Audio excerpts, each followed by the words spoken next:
This is our fucking city. He just shook up the world. I don't even know where you're sitting at. Good afternoon, ladies and gentlemen. It's your host, Raul Infante, here with Taking This Sports. Don't forget, guys, we're not only the guys that watch these sports, but we analyze them. So today, we're actually going to be covering boxing and MMA, starting with the fight of Anthony Joshua versus Andy Ruiz. What an upset that was. People want to compare it to Mike Tyson versus Buster Douglas. I don't know if I want to go there because I think Mike Tyson was at a different level. I think he's more elite than Anthony Joshua. I've thought for years that Anthony Joshua is one of those fighters that can get exposed, and finally it happened yesterday. So with that being said, we're going to start off and start covering that fight. Before the fight started, Ruiz was saying, oh, yeah, Anthony Joshua is a big star. He's a big guy, right? But it doesn't matter about your size because anything can happen in boxing. He brought that mentality into the fight, and you could see it instantly in the first round. He started off utilizing his jab. Somebody like Anthony Joshua that has the size and reach advantage should be utilizing his jabs, keeping his fighter at bay, especially in the heavyweight division that anything can happen. Anthony Joshua was fighting small. He was crouching, taking away the advantage that he had of being the taller guy, right? Ruiz was actually doing a great job of bobbing and weaving, moving his head movement to avoid the jabs and actually countering and utilizing his own jab. Anthony Joshua has a lot of muscle. What do we say about fighters that have a lot of muscle? That's a lot of lactic acid buildup. Go to that body, and that's what Ruiz did. I thought he did enough to win that first round. In the second round, Anthony Joshua starts up and looks like he's comfortable. The jitters of being in America for the first time, fighting in America for the first time, seemed to go away. He was looking confident. He was able to catch Ruiz with a left hook. I was surprised that Ruiz was able to take that shot. I don't know, maybe being 268 pounds, gave him that ability to absorb that punch because it was clean. We've seen Anthony Joshua land that left hook before, and it puts people out. He didn't have that 21-0-20 record for nothing. So he landed that punch clean. Ruiz, tried to counter with his own, but it was partially blocked by Joshua. So the round ended there, and I had it 1-1 leading up to the third round. Go the third round, and this is the round that changed the entire fight. There was fireworks. You see me, I'm excited just thinking about it. I've seen the fight like 4 times already since yesterday at 10:50 p.m. or 11:50 p.m. when that fight ended. It hasn't even been 24 hours. I've seen it 4 times already. In that round, Anthony Joshua looks the same, looks like he's taking over the fight, has Ruiz figured out. But then Anthony Joshua ends up landing this bomb left hand that was partially blocked, ends up throwing the 45 uppercut behind it, and then quick left hook behind that lands clean. That 45 and left hook landed clean. Ruiz goes down. Anthony Joshua's one of those fighters that when he smells blood, he goes for the kill. And he's done it in every single fight except for the Dillian Whyte fight where he got exposed by that chin and actually got hit, and also in the Vladimir Klitschko fight. Those kind of fighters, those are high-caliber fighters. So I didn't think that Ruiz was going to be able to bounce back, but he was able to. As soon as Anthony Joshua went for the kill, what happened? They went hook for hook, but before that, Anthony Joshua lands a massive right hand over the top that lands clean. All you see is the water coming off of Ruiz's head. I'm like, man, what a blow that he landed there. But he was able to still stay composed there, land his left hook. Joshua lands his own left hook. They land left hook for left hook. And if you notice, Anthony Joshua, when he caught that first left hook from Ruiz, he actually paused for a second like, man, what did I just get hit with? Instead of backing up and taking his time like a big man should, what does he do? His ego gets in the way. I'm the champion. I'm holding 4 belts. I need to knock this guy out. He takes that punch and then eats another left hand and gets wobbled by Ruiz. The crowd goes wild, right? Everybody was going crazy. I was shocked that Ruiz was able to land as clean as he could. But why? Because Ruiz had the timing down by the third round. Ruiz was able to land the shorter, cleaner hooks. Yes, Anthony Joshua possesses the power. I don't know if he has more power than Ruiz. You know what? We'll see. Anthony Joshua possesses more power. But Ruiz landed the cleaner left hook and the shorter left hook. And with the back-to-back left hooks put in the hip in, what happened? Anthony Joshua gets hurt and then gets clipped by the punch that he remembers and covers at the end of the fight, talking about, I got hit at the top of the head with a punch that he wasn't able to shake the cobwebs out for a few rounds. So he goes down. The crowd goes wild. I'm going crazy there. Like I said, it was only the second time that Anthony Joshua had been down before in his career. First one being against Klitschko. A lot of heavyweights talk about Klitschko, saying that he's one of the hardest punchers, if not the hardest punchers that they've been hit with. So I was surprised that Ruiz was able to get him down. 30 seconds left in the round. I'm thinking, okay, Joshua's going to be able to survive the round. 12 seconds goes on the clock. Anthony Joshua finds himself on the corner, and Ruiz just goes off with these incredible punches. He has a hand speed of a middleweight. You're talking about a guy that's 268 pounds throwing punches as fast as a 170, 165, 160 puncher with the combinations he was able to throw. On that second knockdown that AJ received in that third round, AJ went down from accumulation of punches, but as he was going down, he didn't absorb any punches. So that goes to show you the punching power, the ability that Ruiz had. That was insane. Luckily, Anthony Joshua was able to get back up. There goes the round. The round is over. Ruiz is celebrating, but he's composed. Fourth round comes on, and what happens? I thought Ruiz was gonna come out guns blazing, because when you fight a fighter like Anthony Joshua, you're like, wow, I'm the underdog in this fight. I have the ability to knock this guy out. He's a great fighter. Maybe I should go for it now. A lot of fighters would have gone for broke there and actually emptied out their gas tank, but Ruiz did not do that. He took his time. In the fourth round, I felt like he actually left Anthony Joshua off the hook. You could see that Anthony Joshua was still swaying, didn't have his legs under him, was trying to bounce around, but nothing really happened. Joshua did respect Ruiz's punching power in that round, however, because you could see that Joshua threw less than 5 punches the entire round. It was more, like I said, to shake off the cobwebs, get his bearings together, and hopefully recover to continue on with the rest of the fight. Ruiz took his time. What was he doing? He was closing the distance. He wasn't really throwing a lot of punches, because when you back up a fighter into a corner like that, like how Anthony Joshua was, he could come out and actually sway the fight in his direction. So Ruiz was fight. He stayed composed and didn't do anything. Fourth round ends. Fifth round. Then Anthony Joshua, hey, look at that. I'm thinking, oh, he's back. Ruiz just had his moment. Fighters have their moments all the time, especially in this heavyweight division. So Anthony Joshua, in my opinion, won the fifth round, right? He was able to utilize his jab again, stay on the outside, and actually he was able to land the left hook. That was pretty much what solidified the end of the fifth round. Not much was eventful. But again, I started to notice that Ruiz was starting to close the distance, get a little closer. And actually, a mistake that Anthony Joshua was making in this fight was that he was allowing Ruiz to come in, because Anthony Joshua wasn't his punch output. If it was with the punch output and Ruiz is moving his head like Mike Tyson used to do to get on the inside, then I would say, wow, that's incredible. But Anthony Joshua, he was gun shy after getting hit in the third round. He's like, man, I don't want to get hit again. So what does he do? He closes in.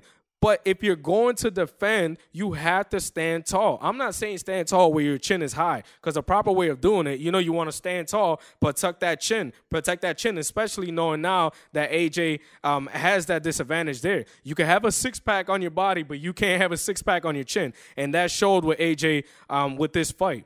So that being said, Ruiz is closing the distance. He's starting to cut off the ring. He's doing a lot of good things. But I say give AJ the fifth round. Sixth round starts, and what happens? Again, closing the distance right away. And one thing that I noticed that Ruiz was doing that Anthony Joshua should have been doing, he tried it a few times, but Ruiz's timing was just on. It was his night. He was actually going to the body. Like I said, a lot of guys would have gone for broke and try to knock out AJ because he has that weak chin. No, don't go for the disadvantage. A professional fighter, somebody that's composed, is the way that Ruiz was that night, last night. He took his time, and he was going to the body, jabbing to the chest, jabbing to the body. He wasn't even looking at the head. He could have utilized that straight right hand a few times to catch AJ on the temple. But what did he do? He took his time. AJ then catches Ruiz with a nice 1-2, and he thinks he got Ruiz hurt again, because Ruiz kind of wobbled strangely in that sixth round. So what does AJ do? He sees that, deer in the headlights look. Let me go for the kill again. Ruiz hits him with that counter because he has the timing and the shorter punches. Jab, straight right hand. Down goes AJ for the third time in the fight. I can't believe we're saying that. I would think that Ruiz, maybe being the heavier guy, would be the guy that would be knocked down a few times. But because of that weight and conditioning, that he would be the guy that would be getting up or losing the rounds. AJ, in my opinion, is losing big in this fight. I don't think he won. I had him winning maybe 2 rounds at that point, but with the 3 knockdowns, he's losing bad at that point, right? Gets back up, and the punch that I think solidified the victory for Ruiz was actually when he closed the distance. They clinched, but before clinching, he landed a mean left hook to the body. AJ is a super muscular guy. Remember, I just finished saying that. So what happens? He gets tired quick. He was already defeated mentally because he had received those few knockdowns. And then he goes and is losing to this guy that's not a champion, not a big-name guy, but has been in the sport a little bit of time, clearly has experience there. He admitted that he had the experience over him. So what happens? Once he catches that body shot, the clinch breaks, and AJ catches a few punches to the head, can't continue. Actually, right before that, something that I noticed was that he dropped his mouth guard. Right there, that goes to show you that fighter is gas. He's backing away after that body shot. He has his hands down. He doesn't even care if he gets hit to the head. So what does Ruiz do? He's smart. He goes to the body one more time, follows it up with a straight right to the head, and catches him with another combination, and that's all she wrote. Don't blame it on the referee. That was not the referee's fault. You didn't have your mouth guard in your hand. You weren't responding on time. He was asking you want to continue. You're looking at your corner. To me, that means I need help here because he wasn't there in that fight. So what happens? The fight gets waived. And one thing that pissed me off after, listen, AJ is a professional. He conducted himself that way and said whatever he had to say about Ruiz. But Eddie Hearns, you could kick rocks. If you think that this rematch has to go to the UK because you have that rematch clause, listen, Ruiz is not stupid. He's the champion. He deserves that. If AJ wants his title back, listen, I'm going to use the same words that AJ was saying. I hold all the titles, so come see me in the UK. I'm the champion. Come take it away from me. Andy Ruiz holds the titles now. Come see him in Las Vegas if you really think that you could take the titles. So that's that right there. We'll see the rematch. But for now, AJ gets his first defeat. Hey guys, don't forget to like, comment, subscribe, and don't forget to hit that bell button for more notifications. So with that being said, we're going to continue on, but we're going to move from boxing. We're actually going to transition to MMA, and we're actually going to talk about UFC Sweden. So with that being said, we're going to cover the main event of the evening, Alexander Gustafsson, the man of Sweden, against Anthony Smith. Listen, in the beginning of the fight, I thought this matchup was going to be a great matchup. Alexander Gustafsson, he's had some tough losses, but think about the fighters that he's fought. He's fought John Jones. He's fought DC. Just with that being said right there, it goes to show you the competition and the level of fighters that he's been fighting. The man went in a fight with 5 losses. Anthony Smith is a pioneer to the sport, right? He's more experienced than any other fighter in the roster, in my opinion, especially in the light heavyweight division. This guy rejuvenates his career by coming up to the light heavyweight division. Both Alexander Gustafsson and Anthony Smith received losses recently to John Jones. It only made sense to have the number 1 contender and the number 2 contender fight each other to see where that goes. So right in the beginning, I feel like Alexander Gustafsson was fighting smart, right? He was taking his time. A lot of fighters, you look at Anthony Smith and the way that he's evolved in the UFC. His first 2 rounds are by far the most dangerous rounds where he carries the most power. You saw that in the Vulcan fight. He eventually got the submission in the 3rd round, but that goes to show you it's like fighters got a question, hey, where does this gas tank stand? So with fighters that are that powerful, you want to be smart and actually stay away. So Alexander Gustafsson was smart in the first few rounds. So in the first round, Anthony Smith instantly gets the center of the octagon. What does Alexander Gustafsson do? He does what he does best. He's moving around. He's moving very light. His front foot, I think, is what most impresses me because he actually doesn't really plant that. He has a boxing style, but it's more like a Muay Thai style that he keeps that front leg to avoid the leg kicks. Smith was able to land that overhand right in the first round. But, with Gustafsson, he's a quick guy. He's able to see it. And what happens is that Gustafsson, when he sees the punches, to avoid the full impact, he rolls with the punches and then runs away and was able to get to the center of the octagon. One thing that I got from the first round, besides Smith winning that, was a leg kick that he actually threw, and Gustafsson ended up bleeding from his shin because he took it really, really well, right at the mass of the shin. However, it did not impair the movement of Gustafsson. More of the second round, Gustafsson was moving around. Smith was able to catch him with a phenomenal punch. But again, Alexander Gustafsson was able to see the punches, so there wasn't a lot of damage happening. One punch that did impress me that Smith was able to land was he threw the right hand, switched to the southpaw stance, and then hit Gustafsson with that overhand left. To me, that was an impressive punch because Gustafsson didn't see it coming and was still able to was still able to eat it and continue moving on with the fight. Third round rolls around, and Gustafsson looks good. He starts moving around. He's loosened. He's throwing that leg kick. He's also throwing punches over the top. Anthony Smith having a little bit of trouble reading it. But then Anthony Smith then starts landing some leg kicks, right on that cut. And you can see that Gustafsson starts being a little bit more flat-footed, a little bit of an easier target to hit. However, the head movement is still there for Alexander Gustafsson. So Anthony Smith, I think, lost the second round. So I say it's 2-1 Smith. Fourth round starts in this fight, and I think it's the same thing. Alexander Gustafsson moving around, Anthony Smith taking the center of the octagon. His corner told him, hey, you got to step up the pace. You kind of fell asleep in that third round, and Gus was able to take that. So Anthony Smith right away, similar to the first round, gets the center of the octagon as soon as the bell rings and goes to work. Starts being very, very active. Where the fight turns around, Gustafsson goes for a double leg takedown. Gets stuffed. Anthony Smith, before he's able to actually bear hug Gus, what does he do?